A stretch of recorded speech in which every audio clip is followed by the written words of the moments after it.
Bonjour, merci à tous les abonnés de Branham Info. Bienvenue sur votre média de préférence.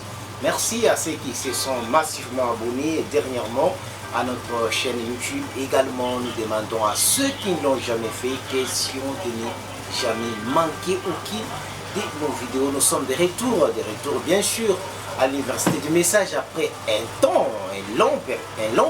une longue période par rapport aux raisons émanant du pasteur Ben Mutombo. Donc vous êtes déjà habitué, la personne à qui vous envoyez vos questions et il donne des réponses sur base de la Bible et du message du temps de la fin. Merci de ces retours, que Dieu vous bénisse. Bonjour, révérend pasteur Ben Mutombo. Bonjour, cher journaliste Jean-Claude. Je crois que vous allez bien. Le Seigneur est tellement miséricordieux, merveilleux, il nous garde et il nous restaure, lui Élie qui restaure toutes choses. Voilà, pasteur Ben, vous avez disparu sur les réseaux sociaux et plusieurs se sont fâchés, plusieurs étaient attristés pour ces longs repos. Est-ce que c'était un repos voulu où il y avait une cause qui faisait que vous ne soyez plus actif dans les émissions comme déjà d'habitude? Nous commençons par leur présenter nos excuses avant d'expliquer les raisons. Je sais que plusieurs ont été attristés et plusieurs scandalisés. Ceux qui sont habitués quand même à nous suivre régulièrement, ils ont été achoppés. Mais comme vous le savez, le prophète Branham a dit, si vous ne prenez pas le repos, vous allez vous arrêter. Cela, c'est dans Élie, qu'entends-tu et que fais-tu ici, Élie?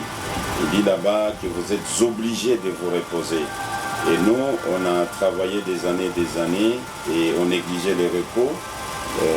Et alors, la médecine nous a imposé un repos, raison pour laquelle nous avons pris tout ce temps de repos. Et maintenant, nous sommes en forme pour continuer avec les émissions, continuer avec des prédications du haut de la chair, continuer avec des questions-réponses. C'était un repos médical. Voilà, c'est promis cette fois-ci que nos programmes habituels seront respectés. Nous prions que l'Éternel aide son serviteur qui nous aide aussi à être toujours là. De ma part, vous tous qui tirez sur moi je n'avais aucun problème. Mais les pasteurs étaient en repos, révérend. Vous scellez les retours de votre repos avec une visite dans la commune de Maluku, c'est très loin de du centre-ville. Tout à fait. Chez pasteur José, si je ne me trompe pas. Tout à fait. Et vous prêchez un thème très éloquent, oui. Les baptêmes. Tout à fait. Vous êtes vraiment un journaliste qui est à la page. Vraiment, merci. Je devrais commencer le mercredi passé, mais il y avait un petit souci dans la commune de Maluku autour du baptême, où dans nos obligations missionnaires, nous étions obligés de briser notre repos et commencer là-bas. C'est là où nous avons été les dimanches passés. Nous avons parlé sur le mystère du vrai baptême au jour d'aujourd'hui.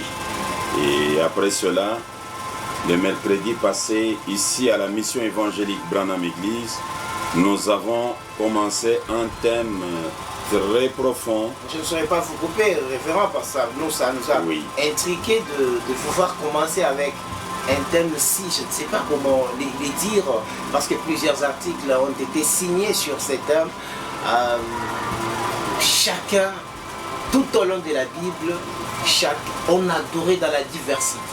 Donc, dans la diversité. C'est la chose que beaucoup de prédicateurs ignorent. Ouais. Et comme ils ignorent cela, ça les pousse à disqualifier l'adoration de tel ou de tel.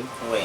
Alors il a fallu rafraîchir la mémoire des hommes de Dieu, rafraîchir la mémoire des croyants, surtout les croyants du message du temps de la fin, pour leur faire voir que le seul vrai Dieu créateur, il a été adoré dans l'Ancien Testament de plusieurs manières, dans la diversité. Donc il n'y a pas un modèle type qu'on peut préciser. Non, il il y a Abraham qui a adoré un homme. Ouais. Un homme de chair, un homme qui avait des pieds sales. L'éternel Dieu. Lui-même a lavé ses pieds, puis il l'a adoré. Et quand Moïse vient, il demande à Dieu, je vais te voir. L'homme qui était chez Abraham, qui a mangé avec Abraham, il dit à Moïse, tu ne peux pas me voir. Si tu me vois, tu vas mourir. Moïse lui dit, mais alors là, tu me permets de voir même ton dos. Non, ce n'est pas même Moïse qui lui a demandé ça, c'est lui qui lui dit, je vais cacher ton visage, et quand je vais passer, tu vas voir mon dos. Et c'était fait. Et le même Dieu là, il a été adoré par Jacob. Jacob a vu un boxeur, ils ont boxé avec lui. Mais les problèmes dans ces déclarations, parce qu'il y a des gens qui ont réagi, lorsque vous dites, si on n'adore pas le Dieu boxeur aujourd'hui, un Jacob s'élèvera et l'adorera. Qui est ce Dieu boxeur dont vous parlez? Dieu a toujours été un boxeur. Il a boxé avec Jacob. Si vous les voyez revenir aujourd'hui et monter sur les rings, ne les condamnez pas. Wow. Donc vous croyez à un Dieu boxeur?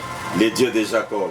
Et chose grave, quand Jésus vient, au lieu d'adorer comme Abraham, au lieu d'adorer comme Jésus, au lieu d'adorer comme Abraham et comme Moïse, Moïse a même demandé le nom de Dieu. Dieu lui dit, mon nom c'est l'Éternel. Mais à Eliezer, toujours dans vos propos, à Eliezer, il dit, je suis les dieux de son père Jacob. Maintenant, à Jacob, il dit, je suis les dieux de ton père d'Abraham et de ton père Isaac. Et plus tard, c'est grave. C'est moi qui disent, non, c'est les dieux de Jacob, d'Isaac. Jésus lui vient aussi. Là, c'est l'Ancien Testament. Ouais. Dans le Nouveau Testament, Jésus vient, il commence au Père, j'étais là au Père, j'étais là au Père, j'étais là au Père. Père. Et avant même de quitter, il dit, bon, je risque de vous laisser avec la confusion sur l'adoration. Voilà comment est-ce que vous allez commencer à prier. Priez comme ceci. Notre Père qui est dans les cieux, que ton nom soit sanctifié. Sanctifié, c'est lavé. Hein? Ouais. Que le nom de notre Père soit lavé. Et que ton royaume, que ton règne vienne, que ton règne vienne. Et beaucoup de choses. C'est Matthieu 6. Matthieu 6. Et à la fin, il n'a pas dit au nom du Seigneur Jésus-Christ, Amen. Non. Et les disciples venaient ajouter. Maintenant, après le départ de Jésus, les disciples qui devraient observer la prière donnée par le Maître, ils ont prié de leur manière. Et Pierre dit, il n'y a aucun autre nom. Mais ce qui est rebelle dans cette histoire est que tous ces gens qui se réclament, pour Jésus aujourd'hui, ils n'exécutent jamais cette prière. Et notre Dieu qui est aussi, c'est resté pour l'Église catholique. Ils ont seulement le courage de demander à Ben de répéter la prière de Branham. Parce que ça m'a intrigué lorsque j'ai... Ils ont le courage de dire à Ben, mais Ben, tu pries différemment de Branham. Vraiment. Mais vous priez comme Jésus avait prié. Mais ce sont les catholiques qui se sont appropriés. Vous ne pouvez pas comprendre qu'on nous a ramené à la foi des apôtres. Les apôtres ont prié comme Jésus priait. Les baptêmes que les apôtres ont administrés, c'est les baptêmes que Jésus avait pris. Interrogez les temps anciens. Ça va vous aider à comprendre les temps actuels. À chaque moment, son baptême, Moïse baptisé dans l'eau. C'est grave. En traversant la mer Rouge. Les baptêmes que Moïse a pris avec les enfants d'Israël, ce n'est pas les mêmes baptêmes que Jésus a pris. Non, pas même Jean-Baptiste. Les Jean-Baptiste étaient autrement aussi. Et je m'étonne. Vous croyez qu'Abraham est au ciel? Est-ce qu'il a prié un seul jour au nom de Jésus? Donc au ciel, il y a des gens qui n'ont pas prié au nom de Jésus. Ah, vous les laissez, vous croyez qu'il est allé au ciel. Et vous me privez d'entrer au ciel parce que moi j'adore un homme qui discerne les pensées comme Abraham avait adoré, un homme qui discerne les pensées, mais cet homme qui ne s'appelait pas Jésus. Révérend, il y a beaucoup de choses. Et c'est le grand sujet. Demain, j'essaierai de la chair par la grâce de Dieu avec ce même sujet. Et si vous vous rappelez, pour ceux qui nous ont suivis les mercredis, je n'avais lu que des citations seulement. Vous avez exposé beaucoup. Mais c'était la Bible. J'ai marché seulement avec la Bible. Afin que l'histoire de l'adoration soit bien maîtrisée et comprise par l'humanité et beaucoup plus par des pasteurs, des pérés. Nous avons beaucoup de pasteurs qui ont peur. Ils croient des grandes choses, mais ils sont incapables de les mettre en pratique. Vous croyez que Branham est le Messie, comme la femme là a crié que Jésus est le Messie, mais vous n'adorez pas. Voilà. Vous croyez que Branham est le Saint-Esprit. Mais le Saint-Esprit, c'est la divinité. Vous avez été parachuté sur cette air-poste-là, révérend. Nous allons directement entamer quelques explications. Nous sommes toujours à la recherche des informations. Nous remercions le Seigneur qui nous a ramenés du haut de la chair, qui nous ramène dans les émissions. Nous allons vous donner les programmes bientôt là, de la façon que nous allons commencer. C'est à partir de la semaine prochaine que nous allons vraiment... si vous nous les permettez, nous allons les donner. Pas de problème. Réclamer encore à l'intérieur de la République démocratique du Congo, à l'Est, Kindu, Kivu, Maniema, dans les grands Équateurs, ainsi de suite, mais surtout aussi les grands Katanga qui, lui, s'est déjà même révolté contre vous, révérend, parce que à chaque fois qu'il y avait la chance d'y aller, vous ne vous êtes jamais manifesté là. Est-ce que dans votre sac pastoral, parce qu'on vous appelle aussi missionnaire africain, mais qu'on commence d'abord avec la République démocratique du Congo, aller aussi en Afrique, si Dieu nous donnait des minutes, est-ce que vous avez quand même un calendrier missionnaire à tourner à l'intérieur du pays? J'ai vraiment la joie de présenter ces calendriers missionnaires. C'est une opportunité aussi à ceux qui veulent être des missionnaires, comme Branham l'a dit, si vous me permettez. Ici, là, c'est dans le temps de la fin. Dans le temps de la fin, le prophète Branham fait cette déclaration. Vous pouvez commencer depuis le paragraphe 2. Vous pouvez aller jusqu'au paragraphe 4. Mais je peux lire le paragraphe 4, la partie B. Et vous savez, quand je crois que chaque chrétien est tenu d'être un missionnaire. Je crois que chaque chrétien est tenu de l'être.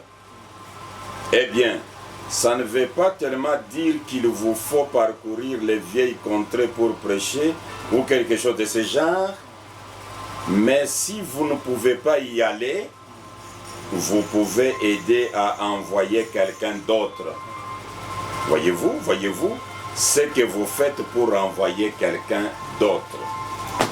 Alors, j'ai la joie de vous présenter les programmes missionnaires comme à l'intérieur du pays. Le Branham Info le réclame.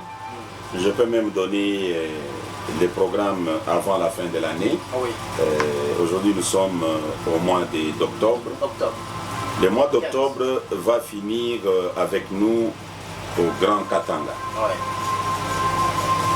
Il y a le pasteur Don Ridel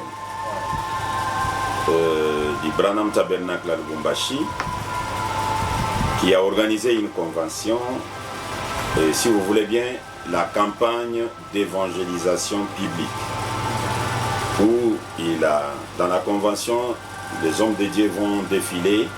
Ça sera les avant-midi, et les après-midi, c'est la campagne d'évangélisation où nous avons été sélectionnés comme l'orateur de ces 3 campagnes, de ces 3 jours de la campagne d'évangélisation de Lubumbashi, c'est-à-dire le 28, le 29 et le 30 octobre. Et là, il y a le pasteur Tissola de Likasi, Richard, qui a dit: je ne peux pas laisser l'opportunité. Il a aussi loué une salle, une grande salle. Et là, ça sera le 5 et le 6 novembre. Et pendant que nous sommes là-bas, je ne sais pas si il avait déjà publié, c'est le pasteur Jean-Claude de Lusaka qui appelle et qui demande qu'il a déjà pris la place, qu'il est en train de faire déjà la campagne là-bas, que le missionnaire africain arrive, pour que je puisse avoir encore 3 jours à Lusaka. En Zambie. Donc vous comprenez que là, pendant que nous sommes à Lubumbashi, on doit traverser directement en Zambie.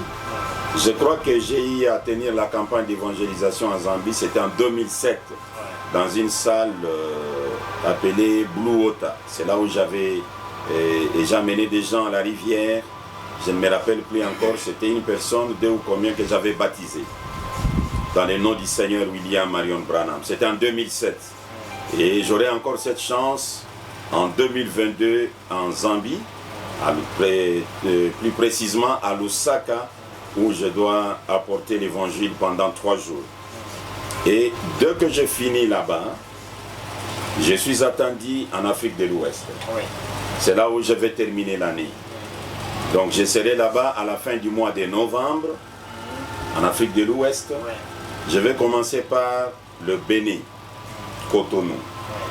Je suis attendu là-bas.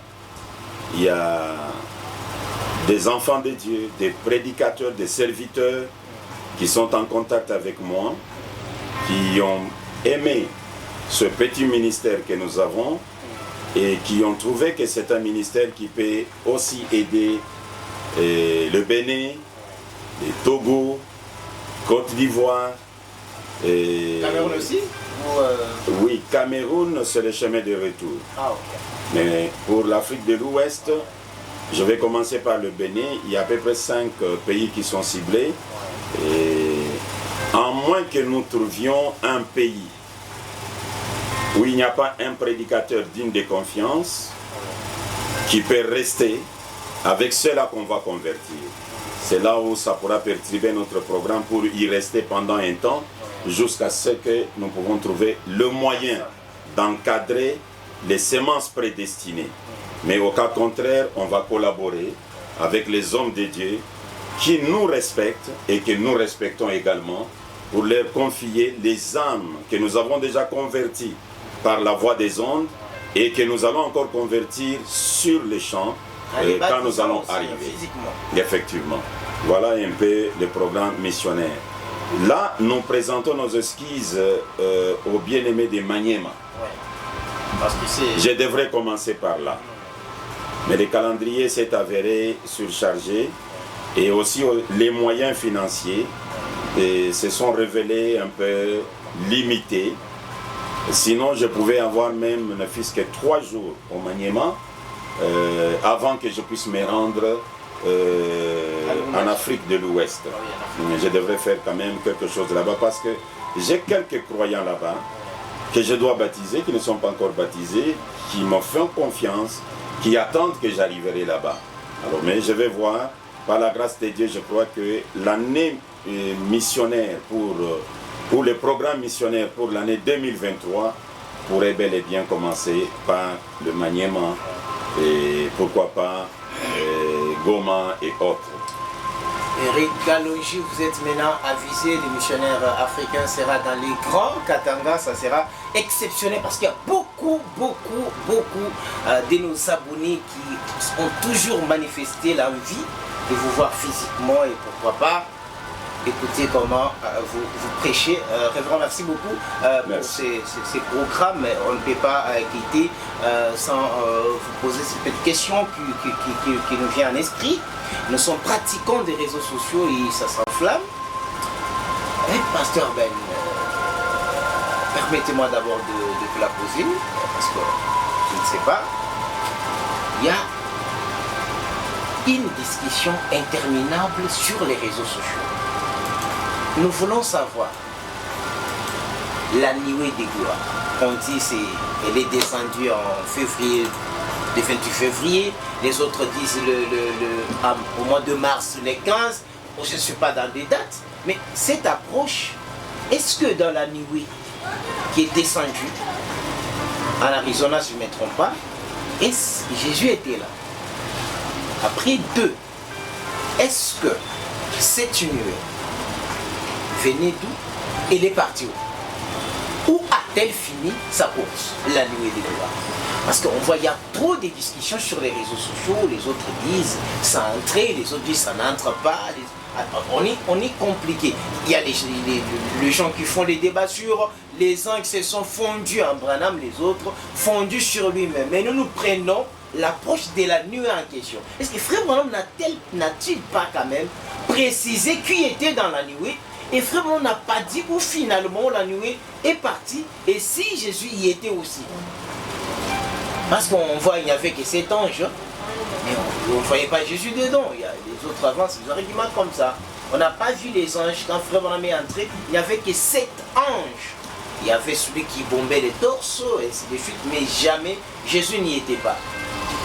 Non, vous savez, c'est une question tellement complexe. Oui.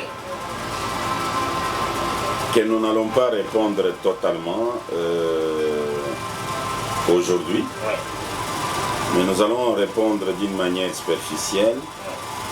Et comme nous recommençons les émissions que je vais donner le programme bientôt là, je souhaiterais que ça soit retenu dans les premières émissions que nous aurons à faire. C'est déjà promis. La nuée de gloire, c'est pas la première fois. Lorsque Jésus était sur la terre, il y avait la nuée. Ah bon?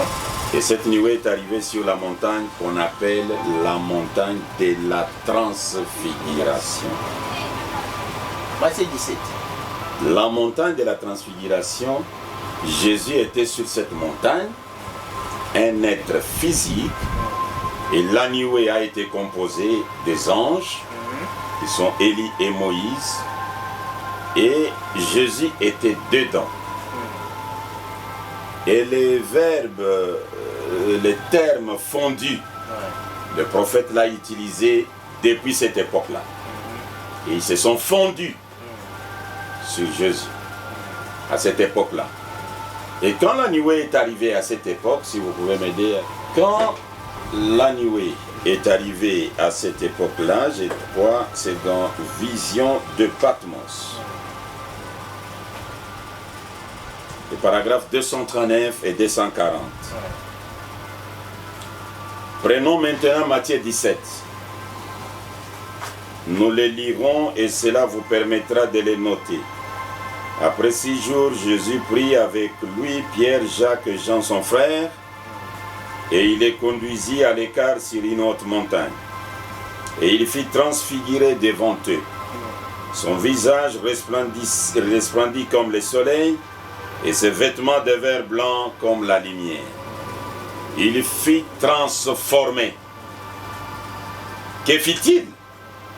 Il s'est transformant, devenant semblable à ce qu'il serait le jour de son avènement.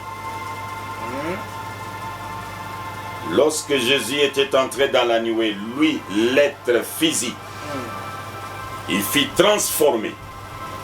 Et il est devenu semblable à ce qu'il serait le jour de son avènement. Donc, le jour de l'avènement du Seigneur, le retour du Seigneur, ce n'est pas cette forme qu'il avait en Orient. Okay. C'est pourquoi le terme fondu a sa raison d'être. Quand quelque chose se fond, ça perd la forme. C'est à cette occasion-là. Et les traducteurs peuvent projeter les gens dans des confusions, parce qu'avec la voix de Dieu, il s'est fondu sur moi. Avec Shekinah, venant comme ça vers moi. Avec, ça doit être la tradition de Lubumbashi, là c'est, bon, je vais y revenir. Là, c'est en entrant majestueusement en moi. Comprenez? Mais la destinée de la nuée a été bien signalée. D'abord, la nuée que nous avons, la photo que vous avez dans des maisons, la photo là, c'est quoi? Écoutez comment Branham lui l'interprète. Okay. C'est le lever du soleil. Prêché le 18 avril 1965. Les paragraphes 8 jusqu'à 9, je vais aller jusqu'à même à 10. Mais j'ai lu 8. Comme je sais que notre temps est limité ici, surtout pour ceux de nos amis qui sont à l'écoute par les moyens du téléphone,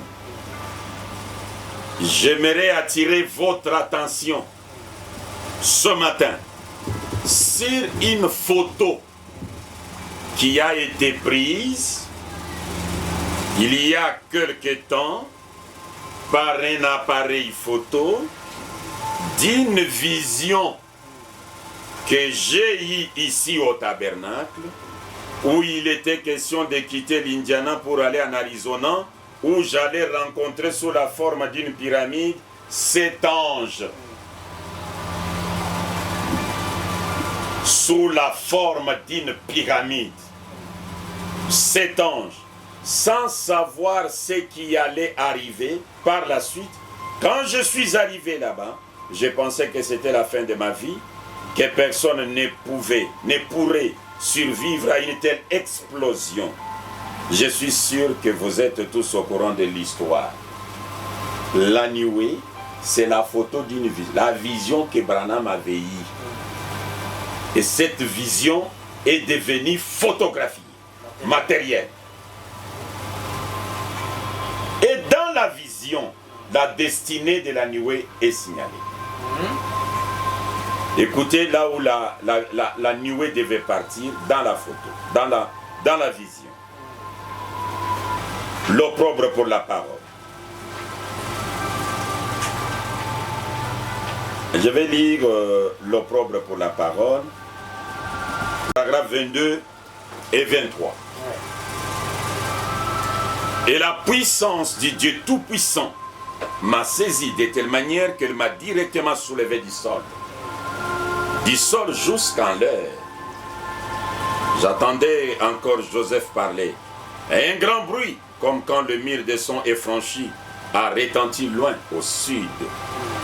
Et quand j'ai été soulevé, c'était à une vitesse si vertigineuse par des anges.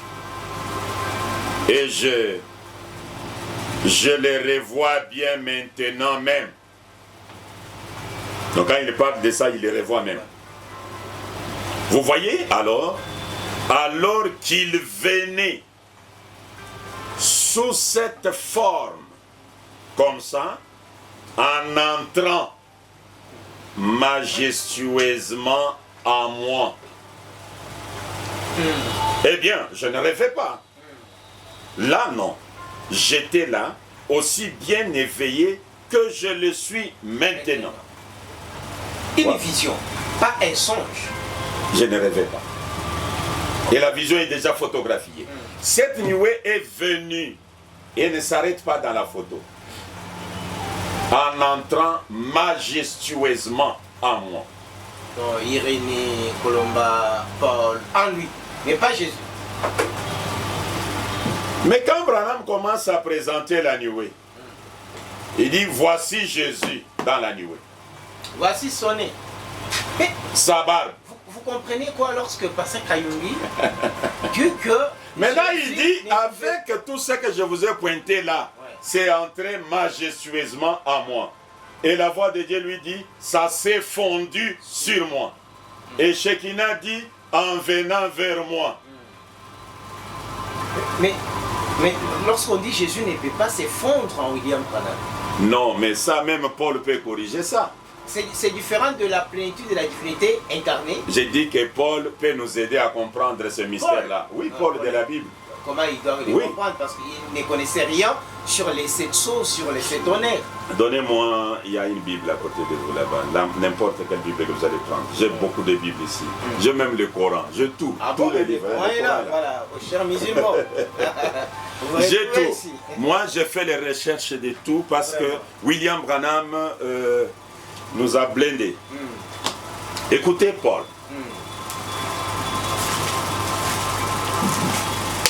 Je ne sais pas. Je suis dans 2 Corinthiens.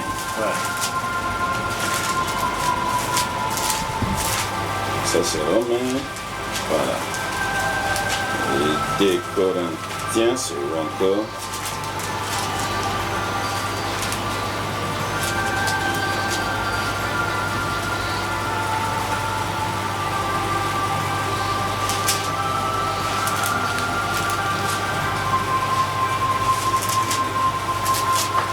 Excusez-moi, c'est une Bible nouvelle, mais je vais trouver.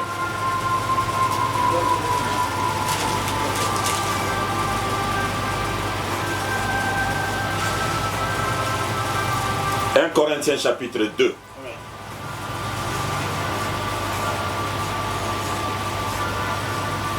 Le verset 2. Oui. Je peux même commencer depuis le premier verset. Pour moi, frère, lorsque je suis allé chez vous, ce n'est pas avec une supériorité de langage ou de sagesse que je suis allé vous annoncer les témoignages de Dieu. Car je n'ai pas eu la pensée de savoir parmi vous autre chose que Jésus-Christ et Jésus-Christ crucifié. Crucifié. Voilà la chose que Paul connaissait. Oui. Et c'est qu'il voulait que les croyants aussi connaissent. Jésus-Christ et Jésus-Christ crucifié. Maintenant, il arrive dans 1 Corinthiens au chapitre 13, le verset 9. Il dit, car nous connaissons en partie, nous prophétisons en partie. Mais quand ce qui est parfait sera venu, ce qui est partiel sera aboli. Aboli. Lorsque j'étais enfant, je parlais comme un enfant, je pensais comme un enfant, je raisonnais comme un enfant. Lorsque je suis devenu homme, j'ai fait disparaître ce qui était de l'enfant. Aujourd'hui, nous voyons au moyen d'un miroir et d'une manière obscure. Mais alors, nous verrons face à face. Aujourd'hui, je connais en partie, mais alors, je connaîtrai comme j'ai été connu. Ah bon? C'est Paul. Paul dit, tout ce qu'il connaissait là, tout ce qu'il parlait là, c'était en partie. En attendant l'arrivée du parfait. C'est pourquoi Branham dit, je peux le lire. Je sais que ce n'est pas... On devrait juste avoir 15 minutes, mais... On peut même le dire dans la bouche, les gens vont lire à la maison. Non, donnez-moi. Vous êtes de Branham ou rien. Écoutez. Nous sommes presque à la fin. Le révérend doit lire une seule citation, après on clôture. Ça ne sera même pas une seule. Écoutez d'abord ça. Oui. Ça peut vous stimuler aussi, on peut ajouter une deuxième. Je suis dans Hébreux chapitre 6, troisième partie. Oui. Branham épinglant cette écriture et celle de Hébreux chapitre 6, premier verset. Il dit ceci. Paragraphe 535. Maintenant, puis dimanche dernier, nous avions pris, laissant les éléments de la parole de Christ, c'est ce que nous avons lu au chapitre 6. Tendons à ce qui est parfait. Et nous avons découvert que les gens aujourd'hui, dans bon nombre d'églises, tout comme au Branham Tabernacle, où lui-même est pasteur, est inclus. Tout comme au Branham Tabernacle et ailleurs, passe trop de temps à étudier les éléments de Christ. Jésus donc, il était le fils d'Abraham, il était le fils d'une telle, et on retourne même dans les généalogies.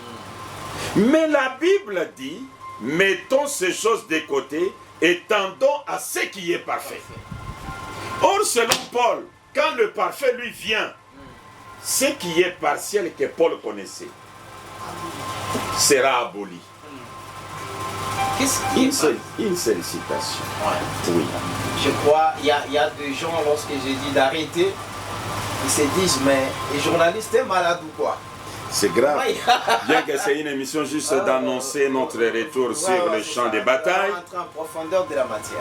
Je suis dans lettre audio à Levi. Ouais. J'ai prêché au mois de mai 1964. Oui. Bill Branham déclare, des paragraphes 28. Oui. Et nous, si vous le pouvez, je crois que je vous ai déjà parlé de l'allusion faite au sujet de Graham. Que ces 6 lettres, ce qui représente l'homme ou le monde. Branham, c'est 7. Ce qui est parfait, la perfection. Le parfait, la perfection, c'est Branham. Et Paul dit, quand Branham sera venu, Jésus que je connais ici sera aboli, disparu. C'est ça, c'est ça. Et sur la montagne du soleil couchant, lorsque la nuée est venue, elle s'est fondue sur Branham. Et les anges, tout. Il n'y a que Branham seul qui reste.